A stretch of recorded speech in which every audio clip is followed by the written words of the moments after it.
and thanks for joining me again. I'm going to talk a little bit more about some visions and dreams God has shown me about the future, and how we must prepare here in America to leave this country in order to save our lives. I'm going to tell you one. One was a few weeks ago, in which God took me into the future. And it seemed like it was after something had happened. Something devastating must have happened, because there were rudimentary things around. Let me explain. Instead of like cars, I saw this old like wagon with a built up kind of, like the Westerns, like a built up frame where you house prisoners. And in this wagon, prison like thing, on the back of this wagon, big wagon, was this prison where there was a lot of white people, males and females in it. And I'm standing there wondering, what are they doing in that wagon?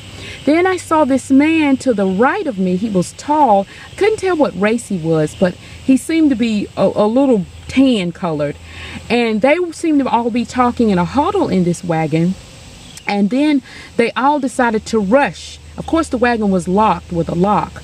They rushed towards the wagon, inside the wagon, to break out. They couldn't, and they started to yell all kind of angry words and things at the man.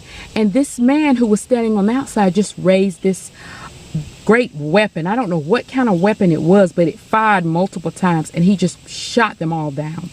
And I started to cry, and I told God, I don't want to be here. I don't want to be here in this time, in this future. And this lady was standing beside me, and I asked her, like, what time are we in? Where are we? I don't want to be here. I kept saying that over and over. I don't want to be here. I was in tears because I hated to see these people shot down like they were. And this lady showed me a calendar, and it looked like it was 20. I saw 20, and then I think it was another 2, as if it was 2020 something. And I wanted to leave so desperately, and I woke up from the dream realizing that, as the word says, those who take others into captivity will be taken into captivity. Those who kill will be killed. So I'm telling you, something is going to happen here in America that's going to change the course of this country, and nothing will basically be left.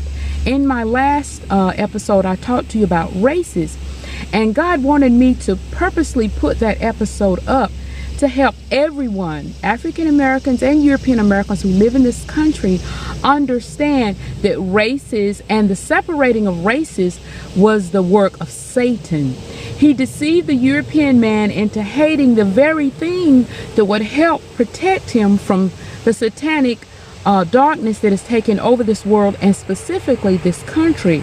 The racism that people think is some kind of natural little urge within them is a purposely planned, DNA-based act to hate that very thing that would help your people and your country live in peace and joy and harmony with God. Let me explain. As I said in the last episode, when God created Adam and Eve, he purposely took this ground, molded it into a man, blew into it says he put his mouth over his nostrils and his mouth, blowed into him the breath of life, which brought God's spirit and his soul into this being.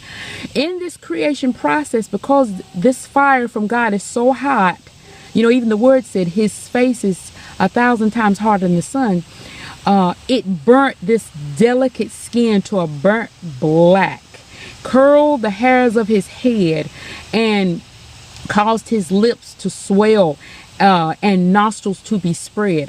All of this was a sign and a symbol of God dwelling in this being, because God specifically did this so that he could walk and talk with Adam in the cool of the day, and Adam would not be destroyed because Adam was made complete.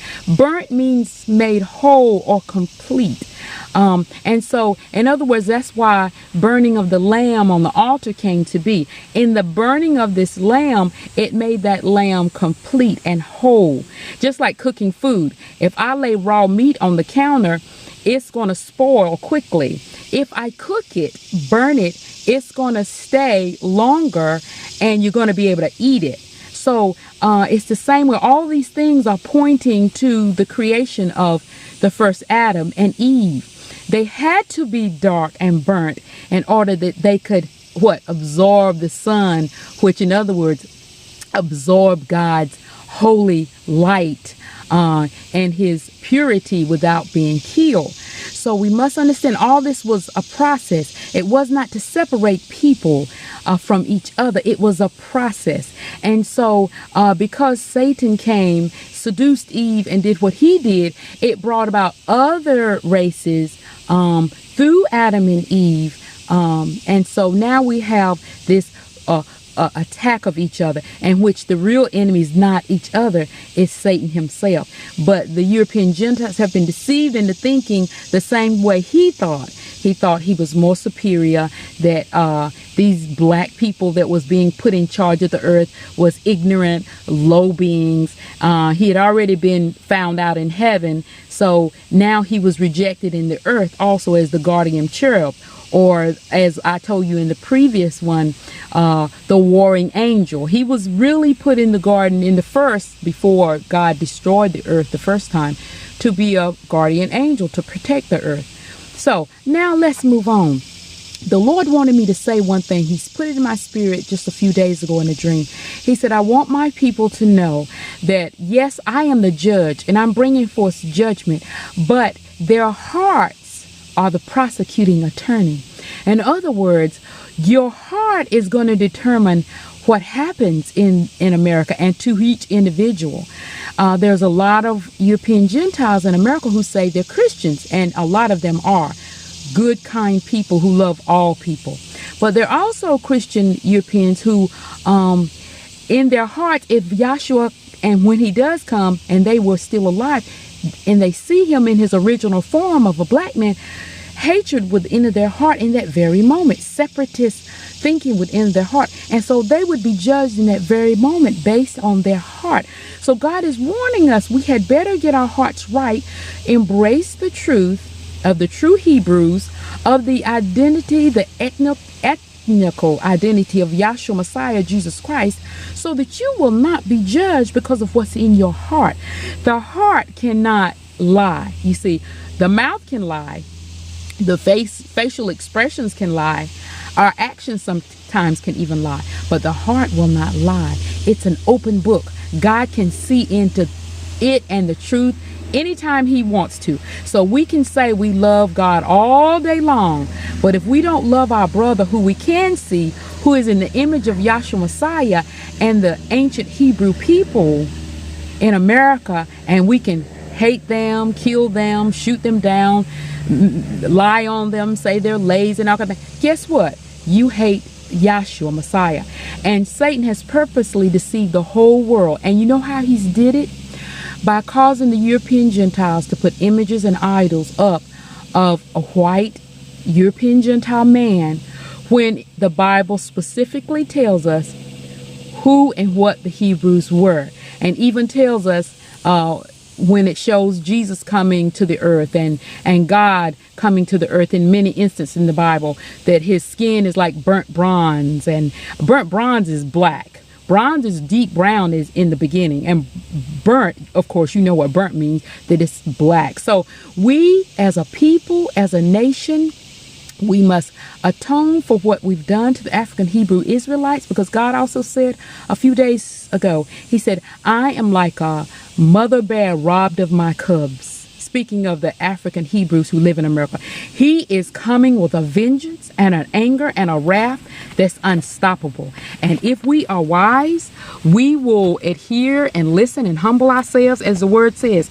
If my people will humble themselves, turn from their wicked ways, God would heal this land, heal its people. But you see, Revelations is Revelations because he knows that the European Gentiles has so much pride and arrogance. They refuse to turn from their wicked ways. They would rather die than put the African Hebrew back in Jerusalem where he belongs and acknowledge them as the true Hebrews.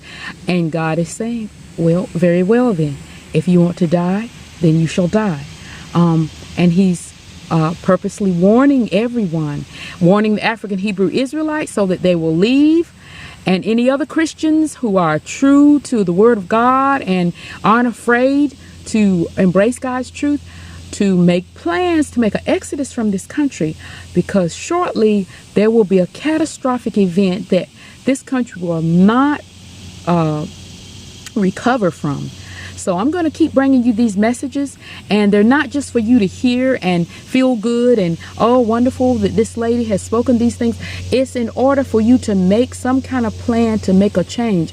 And that again is one of the reasons Satan has tried to keep the African Hebrews, the bulk of them who refuse to submit to the wickedness, is to keep them poor and broken, so that if they wanted to leave, they would say, well, you know, I don't even have money. How would I take a plane ticket out? I can barely pay for groceries and food. Well, you guess what? God will make a way. He always makes a way. He's done it for me on many occasions, and I know he'll do it for you.